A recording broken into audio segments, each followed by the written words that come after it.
Assalamualaikum dan salam sejahtera. So hari ini cikgu akan ajar tentang garis selari dan garis rentas lintang. Okey, sebelum itu kamu kena tahu dulu apa itu garis selari. Garis selari adalah dua garis yang mempunyai sama arah. Okey, so macam mana kita tahu arah dia sama? Biasanya garis selari ini dia ada anak panah. Okey, ada anak panah menunjukkan garis itu adalah garis selari. Dan garis selari ini mesti sekurang-kurangnya dua garis. Okey, so kita akan dapat lihat ini adalah garis selari yang pertama. Ini adalah garis selari yang kedua. Jadi, kita sudah tahu apa itu garis selari. Apa pula garis rentas lintang? Okey, garis rentas lintang ini dia mestilah merentas, melalui. Okey, melalui garis selari tadi. Okey, contohnya ini adalah garis selari. Jadi kita akan dapat satu garis ini dipanggil sebagai garis rentas lintang sebab dia merentasi garis selari. Okey, sama juga dengan untuk gambar raja ini, garis selari ini tidak semestinya dia horizontal saja, dia boleh menegak macam tu. Jadi kita buat satu garisan. So ini adalah garis selari, manakala yang hijau ini pula adalah garis rentas lintang. Jadi bila kita ada garis selari dan mempunyai garis rentas lintang, dia akan mewujudkan sudut-sudut tertentu. Okey, apakah nama sudut-sudut itu? Kita ada 3 nama sudut.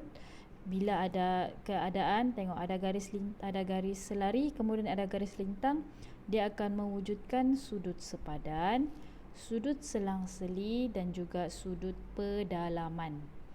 Okey. Mana sudut dia? Nanti cikgu akan tunjuk. Okey, untuk yang pertama, sekiranya ada garis selari dan ada garis rentas lintang, dia akan mewujudkan satu sudut, kita panggil sudut sepadan. Okey. Tengok cara cikgu lukis.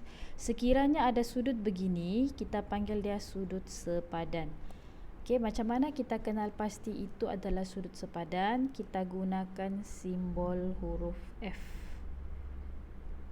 Okey, F ini dia boleh macam ni, boleh F macam ni ataupun F macam ni. Mana-manalah. Okey, dia ada 4 asalkan bentuk F yang tidak normal. Okey, jadi sekiranya cikgu dapat gambar raja ni, cikgu mau kenal pasti adakah dia sudut sepadan atau bukan. Cikgu buat simbol F. Bila cikgu buat simbol F, dia punya sudut adalah sepadan. Maksudnya ini di atas garisan, yang ini pun di atas garisan. Bila dia sama sepasang, jadi ini adalah dikira sebagai sudut sepadan. Okey, macam mana kita tahu dia adalah sudut sepadan? Sebab dia punya kedudukan adalah sama. Maksudnya dia di atas sini, ini pun di atas sini.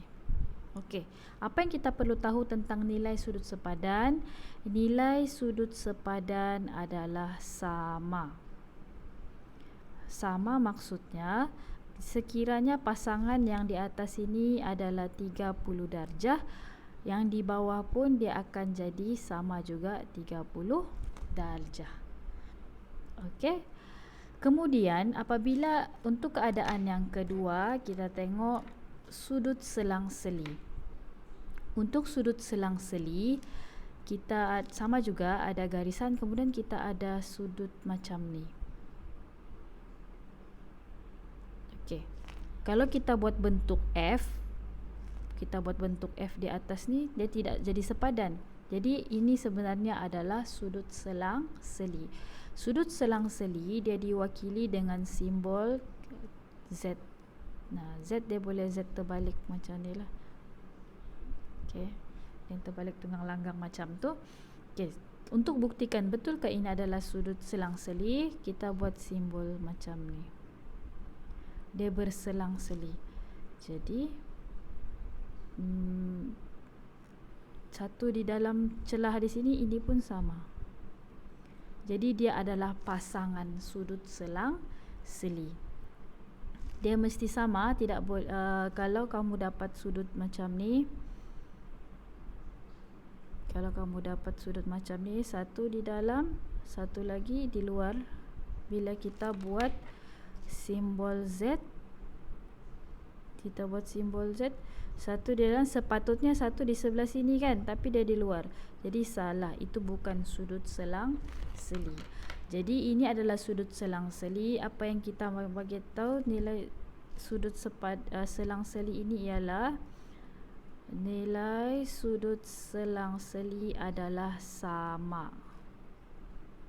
Okey, pasangan dia adalah sama. Let's say ini adalah 50 darjah. Pasangan dia selang-seli di sini dia pun 50 darjah. Okey, seterusnya untuk yang ketiga dan terakhir ialah sudut pedalaman. Okey, kita ingat untuk tiga-tiga sudut ni dia hanya wujud apabila ada garis selari dan garis rentas lintang sahaja. Okey, yang ketiga ialah apabila kita ada sudut macam ni. Okey. Kalau kita buat F, dia tidak ngam. Kita buat Z pun tidak ngam. Apa yang jadi yang ketiga dia adalah sudut pedalaman. Sebab sudut pedalaman kita boleh cek dia guna huruf C. C terbalik macam ni, C baring macam ni, C macam ni. Okey. Jadi bila kita buat huruf C, kita dapat kedua-dua sudut itu di dalam. Sebab itu kenapa dia dipanggil sebagai sudut pedalaman. Okey. Jadi kedua-dua sudut ada di dalam. Jadi dia dikira sebagai sudut pedalaman. Okey. Sudut pedalaman ini nilai dia, pasangan dia, kamu perasan kan, setiap sudut dia akan berpasang-pasangan.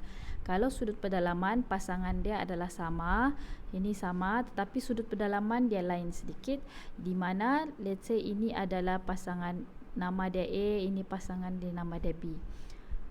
A dan B nilai dia tidak sama, tetapi bila ditambah dia mesti jadi 180 darjah. Okey, jadi jumlah nilai sudut pedalaman ialah 180.